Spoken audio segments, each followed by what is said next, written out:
الحمد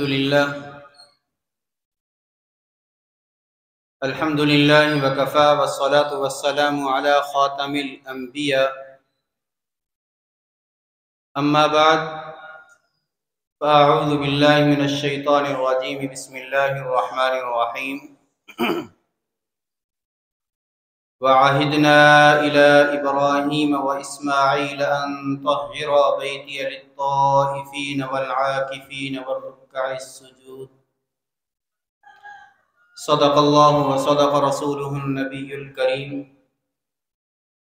اللهم صل على سيدنا ومولانا محمد وعلى آل سيدنا ومولانا محمد وبارك وسلم وصلوا عليه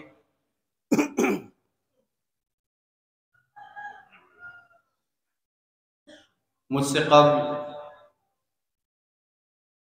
برادر مکرم عالمی مجلس تحفظ ختم نبوت کے مرکزی رہنما و مبلغ حضرت مولانا محمد حسین ناصر صاحب دامت برکاتہم العالیہ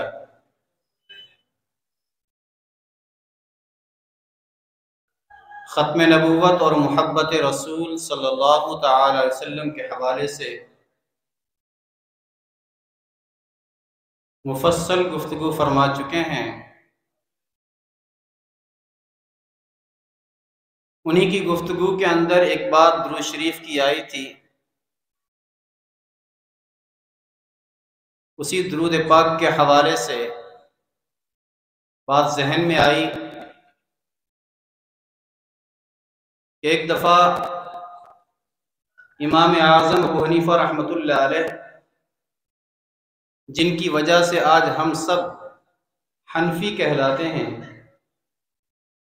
انہیں نبی کریم صلی اللہ تعالی علیہ وسلم کی خواب میں زیارت ہوئی۔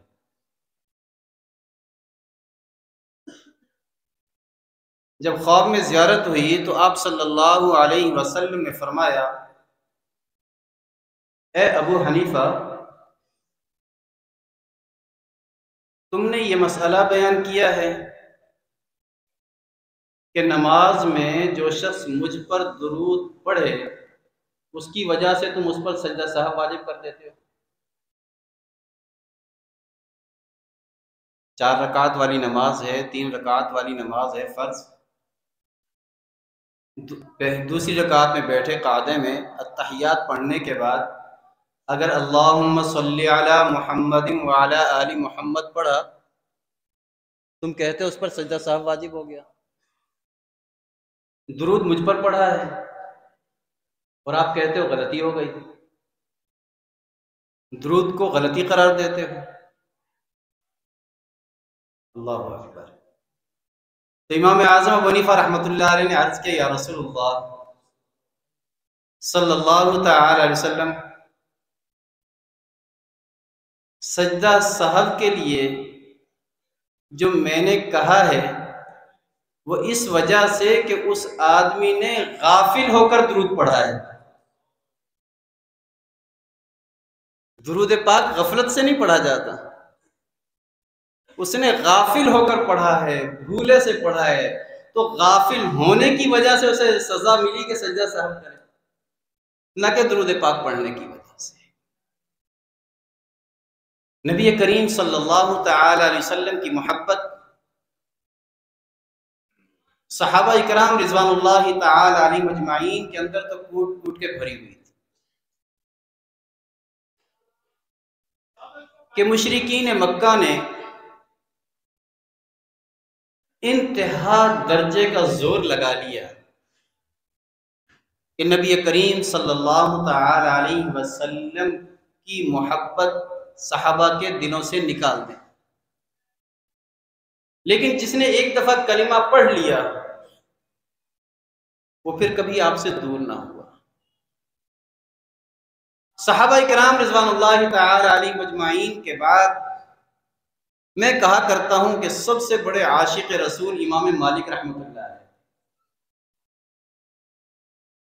صحابہ کے بعد سب سے بڑے عاشق رسول امام مالک رحمۃ اللہ علیہ، کہ نبی کریم صلی اللہ تعالی علیہ وسلم کی محبت کی بنا پر پوری زندگی مدینہ میں گزاری، لیکن پوری زندگی میں حدود مدینہ کے اندر کبھی پیشاب پخانہ نہیں کیا۔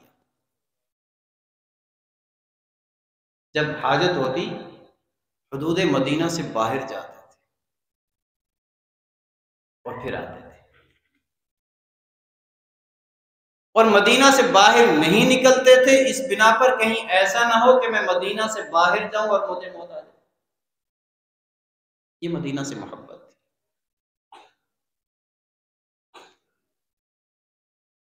درس حدیث دیتے ہیں، درس حدیث کا بھی عجیب انداز ہے۔ ایک شخص آتا ہے کچھ پوچھنے کے لیے تو پوچھواتے ہیں کہ تم نے کیا پوچھنا ہے، حدیث پوچھنی ہے، مسئلہ پوچھنا ہے؟ اگر وہ کہتا ہے کہ مسئلہ پوچھنا ہے، اسی حالت میں چلے جاتے ہیں، جا کر مسئلہ بتا دیتے ہیں۔ اگر وہ کہتا ہے حدیث پوچھنی ہے، کہتے ہیں انتظار کرو، غسل کرتے ہیں، عمدہ لباس پہنتے ہیں، خوشبو لگاتے ہیں، پھر آ کر مسند پر بیٹھتے ہیں، پھر کہتے ہیں قال رسول اللہ صلی اللہ تعالی علیہ وسلم۔ اس شان کے ساتھ نبی کریم صلی اللہ علیہ وسلم کی حدیث بیان کرتے ہیں۔ حدیث بیان کر رہے تھے، سینکڑوں کی تعداد کے اندر شاگرد موجود ہیں۔ شاگرد نے نوٹ کیا کہ آج حدیث بیان کرتے کرتے چہرے پر کچھ تکلیف کے آثار نمایاں ہو رہے ہیں۔ سبق مکمل ہو گیا۔ جب شاگرد جانے لگے تو ایک نے پوچھ لیا، استاد جی خیریت تو ہے، طبیعت تو ٹھیک ہے، چہرے پر کچھ تکلیف کے آثار ظاہر ہو رہے ہیں۔ فرمایا ذرا میری کمر تو دیکھو۔ قمیص ہٹا کر دیکھی تو بچھو تھا جو 12 یا 14 مرتبہ ڈنگ مار چکا تھا۔ عرض کیا استاد جی پہلے کیوں نہ بتا دیا، پہلے کیوں نہ بتا دیا؟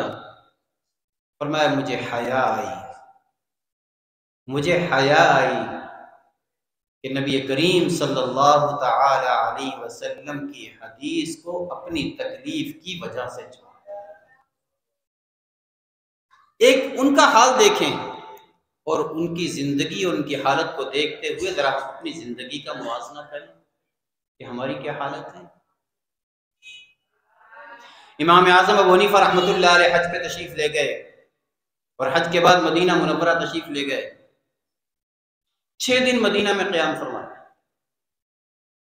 6 دن قیام فرمانے کے بعد کہنے لگے چلو بھائی واپس چلو، چلو بھائی واپس چلو۔ ساتھیوں نے عرض کیا کہ حضرت ابھی دل نہیں بھرا، ابھی دل نہیں بھرا، ہم اور رہنا چاہتے ہیں، کچھ دن تو ٹھہریے۔ ایسے موقع بھلا کب ملتے ہیں؟ قسمت سے آنا ہوتا ہے، قسمت سے آنا ہوتا ہے۔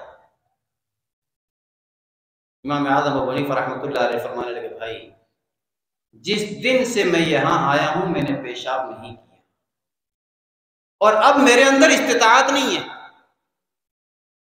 اب میرے اندر استطاعت نہیں ہے، اس لیے یہاں سے باہر۔ یہ تھا ادب۔ آج ہماری حالت کیا ہے اگر ہم اس کو بھی دیکھ لیجیے۔ ابھی تازہ ہونے والے جو ہو کر آئے ہیں حرمین شریفین سے، میری مولانا مفتی عبدالباری صاحب دامت برکاتہم العالیہ سے ملاقات ہوئی۔ حضرت نے بڑا درد دل رکھا، بڑا درد دل کہ اس وقت وہ تفریح گاہ بنی ہوئی جیسے کہ حضرت فرما رہے تھے، ہم نے اپنے ذہنوں سے محو کر دیا ہے کہ ہم اللہ کے گھر میں ہیں یا روضہ رسول کے اوپر کھڑے ہوئے، بیت اللہ کا طواف کر رہے ہیں اور ویڈیو بنا رہے ہیں۔ اور بعض ساتھی تو یہاں تک کر رہے ہیں، ایسا کر رہے ہیں، ایک آدمی ادھر سے طواف کر رہا ہے، دوسرا آدمی اس کی ویڈیو بنا رہا ہے، اور وہ خود وہ بھی طواف میں۔ اللہ کے گھر میں ہوتے ہوئے اللہ سے دوری ہے۔ مجھے حضرت ڈاکٹر صابر صاحب رحمۃ اللہ علیہ یاد آئے، حرم میں بیٹھ کر، مسجد الحرام میں نیچے بیٹھے ہوئے تھے حج کے موقع پر، مجھے فرمانے لگے مولوی عبداللطیف یہ پہاڑ ہے نا، جو پہاڑ ان کی زیارت کرو، یہ صحابی ہیں، ان پہاڑوں کی زیارت کرو، یہ صحابی ہیں، کیونکہ حضور کی نگاہیں ان پر پڑی ہیں، انہوں نے حضور کو دیکھا ہے، حضور کی نگاہیں ان پر پڑی ہیں اور انہوں نے حضور کو دیکھا ہے۔ ہر چیز بدل گئی لیکن یہ پہاڑ اپنی اصلی حالت میں ہے۔ اور جبل احد سے متعلق تو خود حضور نے فرمایا ھذا جبل یحبنا ونحبہ، یہ وہ پہاڑ ہے جو ہم سے محبت کرتا ہے اور ہم اس سے محبت کرتے ہیں، اس لیے ان پہاڑوں کو دیکھو، ان پہاڑوں کی زیارت کرو۔ اس وقت حضرت ڈاکٹر صاحب رحمۃ اللہ علیہ فرما رہے تھے کہ افسوس، یہاں سے 16-17 سال پرانی بات عرض کر رہا ہوں کہ پہلے لوگ جب حرم میں آتے تھے، حج کے لیے آتے تھے، کشتیاں جلا کر آتے تھے، معافی تلافی کر کے آتے تھے، بھائی میں جا رہا ہوں۔ حج کے سفر کو موت کا سفر سمجھتے تھے، زندگی کا آخری سفر سمجھتے تھے، ساری نصیحتیں وصیتیں کر کر بالکل معافی تلافی کر کے کہ اب اس انداز سے جاتے تھے کہ اب ہم نے واپس نہیں آنا۔ پھر انہوں نے حضرت ابراہیم بن ادھم رحمۃ اللہ علیہ کا واقعہ سنایا، جنہوں نے بادشاہی چھوڑ کر فقیری اختیار کر لی۔ ان کا شیرخوار بچہ تھا جب انہوں نے بادشاہی چھوڑی، بچہ جوان ہو گیا، بڑا ہو گیا، والدہ نے اچھی تربیت کی، حج کے لیے آنے لگا۔ ماں نے کہا بیٹا سنا ہے تمہارے باپ حرم میں ہوتے ہیں، یہ نشانیاں ہیں، دیکھنا اگر ملاقات ہو جائے تو۔ بیٹا چل، مطاف میں تھے، طواف کر رہے تھے، باپ بیٹے کی نگاہیں چار ہو گئی، خون نے جوش مارا، دل نے کھینچا، ابھی گفتگو نہیں ہوئی، تعارف نہیں ہوا، بات چیت نہیں ہوئی، غیب سے آواز آئی۔ بڑے لوگوں کے ساتھ معاملات بھی بڑے ہوتے ہیں۔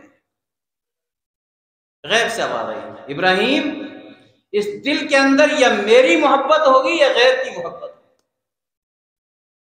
اس دل میں یا میری محبت ہوگی یا غیر کی محبت ہوگی۔ عرض کیا اے اللہ، اس سے پہلے کہ اس دل کے اندر تیرے سوا کسی اور کی محبت آئے، یا مجھے اٹھا لے یا اسے اٹھا لے، بس یہ کہنا تھا۔ بیٹا وہی تڑپا اور گر کے چلا۔ یہ تھی محبت، ایسی محبت دل میں پیدا کرے۔ آج ہم حرم شریف میں جاتے ہیں، روزہ رسول پہ ہماری حاضری ہوتی ہے، ہمارا تربیتی پروگرام ہوتا ہے، عمرے کا تربیتی پروگرام ہر مہینے کے پہلے جمعے میں۔ اس دفعہ میں نے یہی عرض کیا، مواجہ شریف پر کھڑے ہوتے ہیں، بجائے سلام پیش کرنے کے ہم اپنا موبائل نکالتے ہیں، ویڈیو آن کرتے ہیں، بیوی سے رابطہ ہوتا ہے، بیٹوں سے رابطہ ہوتا ہے، بیگم کو کہتا ہے دیکھو میں حضور کے روضے پہ کھڑا ہوں، تم بھی سلام پیش کر لو۔ انا للہ و انا الیہ راجعون۔ کائنات کی سب سے عظیم ترین ہستی، اہل سنت والجماعت علماء دیوبند کا نظریہ اور عقیدہ ہے کہ نبی کریم صلی اللہ تعالی علیہ وسلم اپنی قبر انور کے اندر زندہ ہیں۔ سلام کرتے ہیں، سلام کا جواب دیتے ہیں، اور جس جگہ آپ صلی اللہ علیہ وسلم آرام فرما ہیں، زمین کے جس حصے کو آپ کا جسد اطہر لگا ہوا ہے، زمین کا وہ حصہ روئے زمین سے، جنت سے، اللہ تعالیٰ کی عرش و کرسی سے بھی اعلیٰ و افضل۔ ہمارا عقیدہ، کائنات کی سب سے عظیم ترین ہستی وہاں کھڑے ہو کر بیوی کے ساتھ گفتگو کر رہا ہے، بیٹے کے ساتھ گفتگو کر رہا ہے۔ جب تو بیوی اور بیٹوں کے ساتھ گفتگو کرے گا تو پھر تیرا دھیان، تیری توجہ نبی کریم صلی اللہ علیہ وسلم سے تو ہٹ گئی. اس سے بڑی اہانت اور کون سی ہوگی؟ اس سے بڑی توہین اور کون سی ہوگی؟ کافر غیر مسلم نبی کریم صلی اللہ علیہ وسلم کی توہین ہو کرے تو ہم احتجاج میں کھڑے ہو جاتے ہیں، غلامی رسول میں موت بھی قبول ہے. لیکن ہائے افسوس، رسول اللہ صلی اللہ علیہ وسلم کی محبت میں ہمیں داڑھی رکھنا قبول نہیں ہے. غلامی رسول میں موت تو قبول ہے، لیکن محبت رسول میں داڑھی رکھنا قبول نہیں ہے. غلامی رسول میں موت قبول ہے، لیکن محبت رسول میں اپنا سر ڈھکنا قبول نہیں. غلامی رسول میں موت قبول ہے، لیکن محبت رسول میں اپنے ٹخنے ننگے رکھنا قبول نہیں. میرے بھائیو، اگر نبی کریم صلی اللہ علیہ وسلم سے محبت ہے تو آپ صلی اللہ علیہ وسلم کی محبت آپ کی سیرت کو اپنانے کے اندر.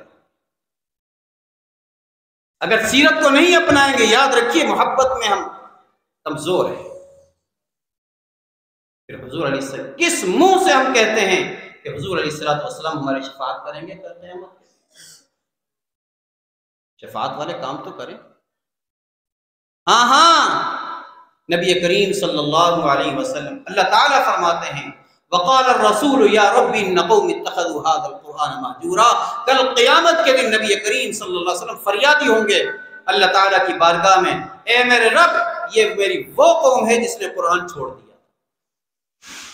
جب حضور صلی اللہ علیہ وسلم مدعی ہوں گے تو پھر بتائیے ٹھکانہ کہاں ہوگا؟ اس لیے میرے بھائی، نبی کریم صلی اللہ علیہ وسلم کی محبت کا تقاضا یہ ہے، اللہ تعالیٰ کے گھر کی محبت کا تقاضا یہ ہے کہ نبی کریم صلی اللہ علیہ وسلم جو پیغام لے کر آئے ہیں، نبی کریم صلی اللہ علیہ وسلم جو فرمان لے کر آئے ہیں، اس پر دل و جان سے عمل کریں، اس کے مطابق زندگی بسر کریں. پھر دیکھیے ہماری زندگی میں بہاریں آ جائیں گی، اور پھر تڑپ دل میں تڑپ پیدا کریں تو اللہ تبارک و تعالیٰ یہاں بیٹھے ہوئے ہی بغیر کسی اسباب کے اپنے در پہ بلا لیں گے، بغیر کسی اسباب کے. وہ اللہ اسباب کا محتاج نہیں، اسباب کے محتاج تو ہم ہیں. کتنے ہی ایسے آدمیوں کو دیکھا جن کو اسباب کچھ نہیں، ظاہری حالت کچھ نہیں، لیکن اللہ تعالیٰ نے اپنے در پہ بلا لیا. آج ضیوف الرحمن، اللہ کے مہمان، اللہ کے مہمان اللہ کے گھر کی طرف، اس کے لیے ہم جمع ہوئے ہیں. یہ حرمین کی محبت میں جمع ہوئے ہیں. عجیب بات ہے، اللہ تعالیٰ جزائے خیر دے بھائی عبد المتین صاحب کو کہ وہ وقتاً فوقتاً یہ سلسلہ جاری رکھتے ہیں. میں نے پہلے بھی عرض کیا تھا کہ اس نام کا، اس عنوان سے کانفرنس میں نے اس کے علاوہ کہیں اور نہیں دیکھی. اور ایک بات اور عرض کر دوں، آخری بات، جیسے بھی یہ قرآن دازی کا سلسلہ ہے، دیکھیں ہر کام کرنے سے پہلے علماء کی رہنمائی سے ملے. نادانستہ طور پر یہاں بھی ان سے بھی غلطی ہو گئی. انہوں نے ٹوکنز بنائے اور کچھ ساتھیوں کو ٹوکن پیسوں پہ دیے، فیس رکھی گئی. میرے پاس سے مجھے بھی ٹوکن بک ملی تھی، مولانا کو بھی بک ملی تھی. ہم نے تو کسی سے کوئی پیسہ نہیں لیا کیونکہ ہمیں خود منع کر دیا تھا انہوں نے، لیکن بعض ساتھیوں کو پیسوں سے دے دیے گئے. تو اب گزارش یہ ہے کہ جنہوں نے پیسے دے کر ٹوکن لیے ہیں وہ اپنے پیسے واپس لے لیں، اپنی رقم واپس لے لیں. کیوں؟ یہ غلط ہے، ناجائز ہے. بھائی عبد المتین صاحب سے انسان ہے، غلطی ہو جاتی ہے، لیکن اس سے بڑی اور کیا بات ہوگی کہ اپنی غلطی کا اعتراف کر لینا اور اس کے تدارک کا انتظام کرنا.